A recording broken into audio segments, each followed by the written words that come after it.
Bismillahirrahmanirrahim. Assalamualaikum warahmatullahi wabarakatuh. Alhamdulillahirabbil alamin wa bihi nasta'inu ala umuri dunya waddin. Wassalatu wassalamu ala asyrofil anbiya'i wal mursalin wa ala alihi washabihi ajmain, amma ba'd. Pertama-tama marilah kita bersyukur kepada Allah Subhanahu wa taala karena hingga saat ini kita masih diberikan kesempatan untuk senantiasa menghirup udara yang Allah berikan. Salawat serta salam tetap tercurahkan kepada junjungan kita Nabi Agung Nabi Muhammad SAW, kepada keluarga, sahabat, dan segenap umat yang senantiasa istiqomah mengikuti sunnah-sunnah beliau. Baik, saya Danang Irawan akan menjelaskan materi fikih terkait Islam agamaku. Kalau kita ketahui bersama, di dalam Islam tentunya ada beberapa syarat yang harus dipenuhi untuk menjadi seorang muslim yang sejati. Di antaranya adalah rukun Islam.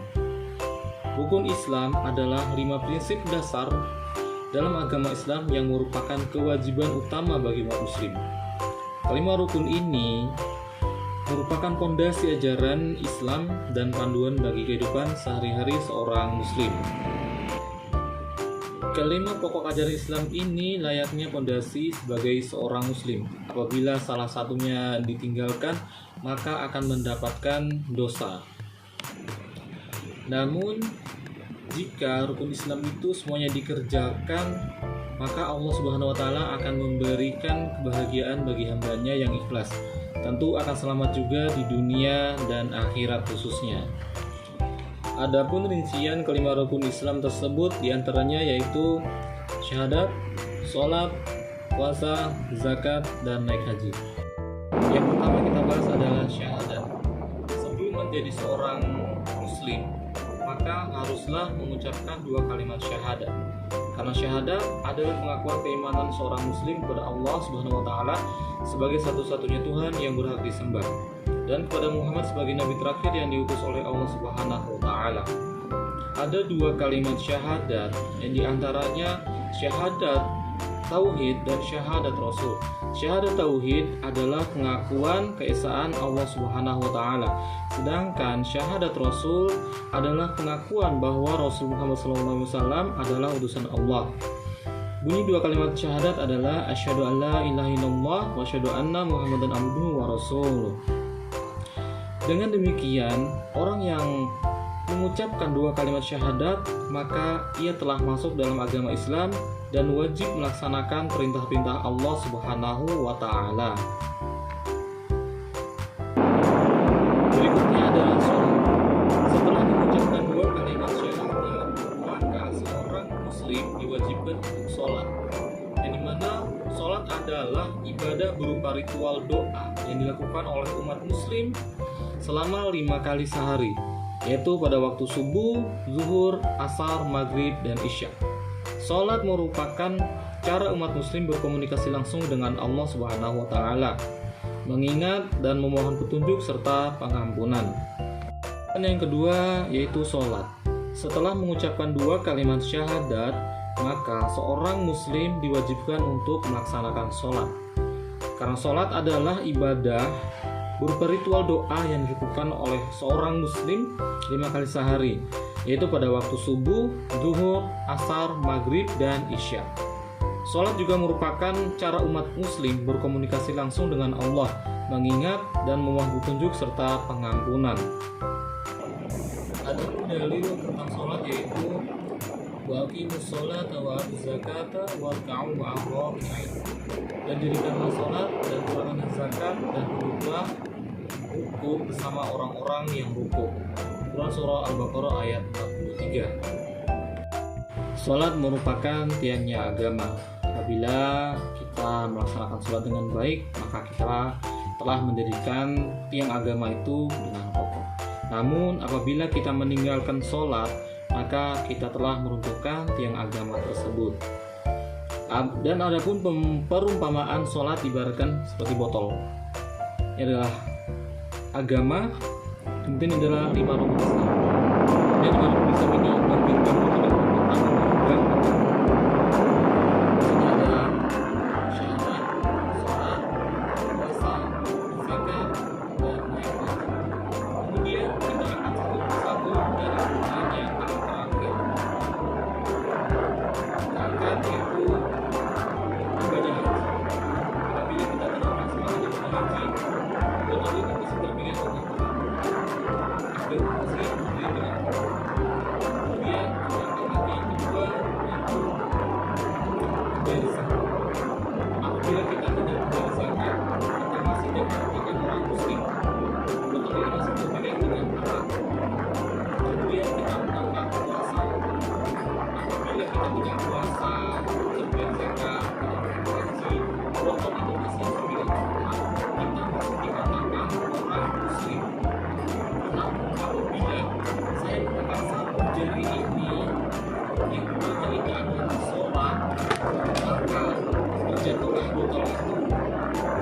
begitu pentingnya sholat. Apabila sholat kita tinggalkan, maka itulah agama kita dan kita sudah tidak dapat disebut orang Islam. Begitu pentingnya sholat, apabila kita tinggalkan, maka kita akan mendapat sisa yang berbeda. Karena apa? Sholat merupakan salah satu amalan yang paling penting dalam kehidupan kita. Sebaik apapun amalan kita, sebaik apapun hubungan kita dan sholat kita tidak baik, maka akan memutus amalan tersebut sehingga kita akan dimasukkan dengan nerakanya Allah Subhanahu wa Ta'ala. Jadi selagi kita masih muda ini, selagi masih bisa masa kemudian maka kita laksanakan sholat dengan baik sehingga kita akan mendapatkan pahala dan dimasukkan ke dalam surga Allah Subhanahu wa Ta'ala. Pembahasan berikutnya adalah puasa. Setelah sholat kemudian kita diperintahkan untuk puasa. Puasa adalah ibadah menahan diri dari makan, minum, dan aktivitas lainnya selama 1 bulan Ramadan yang merupakan bulan suci dalam Islam. Puasa dimulai dari terbit fajar hingga terbenam matahari. Tujuan puasa adalah membersihkan jiwa, menjaga diri pada Allah Ta'ala, dan merasakan empati terhadap orang-orang yang kelaparan dan kekurangan. Adapun dalilnya yaitu ya ayyuhalladzina amanu kutiba alaikumus shiyam kama kutiba alal ladzina min qablikum la'allakum tattaqun. Yang artinya, oleh orang-orang yang beriman diwajibkan atas kamu berpuasa sebagaimana diwajibkan atas orang-orang sebelum kamu agar kamu bertakwa. Nah, jadi untuk masa-masa kanak-kanak maka belajarlah dari sekarang berpuasa, misalkan puasanya sampai jam 12. Habis itu buka puasa lagi, itu untuk melatih diri kita yaitu yang masih masa-masa kanak-kanak untuk belajar membiasakan untuk berpuasa. Karena puasa juga merupakan pahala yang sangat luar biasa. Pembahasan berikutnya yaitu zakat. Setelah berpuasa, kita diwajibkan juga untuk membayar zakat. Zakat adalah kewajiban memberikan sebagian dari harta yang dimiliki kepada orang-orang yang berhak menerima. Zakat digunakan untuk membantu fakir miskin, yaitu yatim piatu, janda, orang-orang yang terlilit hutang, dan tujuan amal lainnya. Zakat bertujuan untuk menyebarkan kekayaan dan mengurangi kesenjangan sosial dalam masyarakat muslim. Jadi zakat diperintahkan kita untuk membantu sesama muslim yang mengalami kesulitan, sehingga orang yang kesulitan tersebut menjadi terbebaskan masalahnya karena kita memberinya sebagian harta kita. Pembahasan yang terakhir dari rukun Islam yaitu haji. Haji adalah ibadah yang dilakukan setidaknya sekali seumur hidup oleh umat muslim yang mampu secara fisik dan finansial.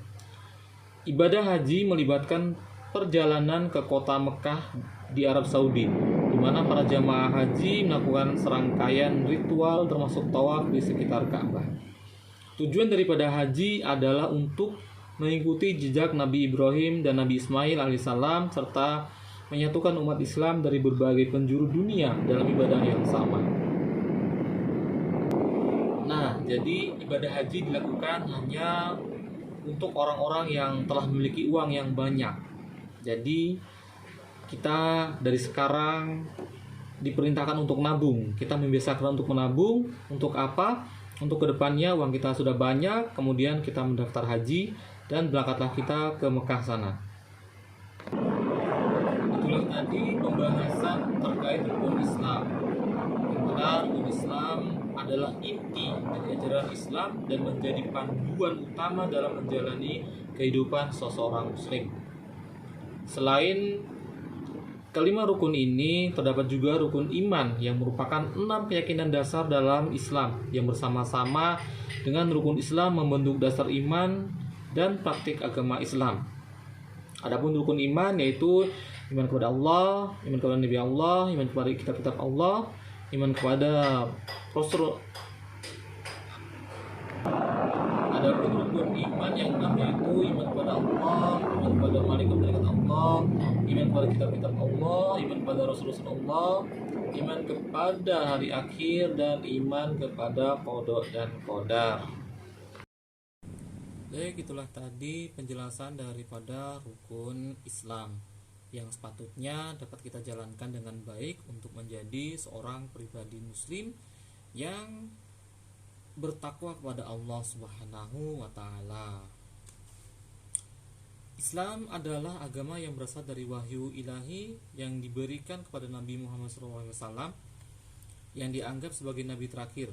Islam berasal dari kata Arab Islam yang berarti kedamaian, keselamatan, dan penyerahan diri kepada kehendak Allah.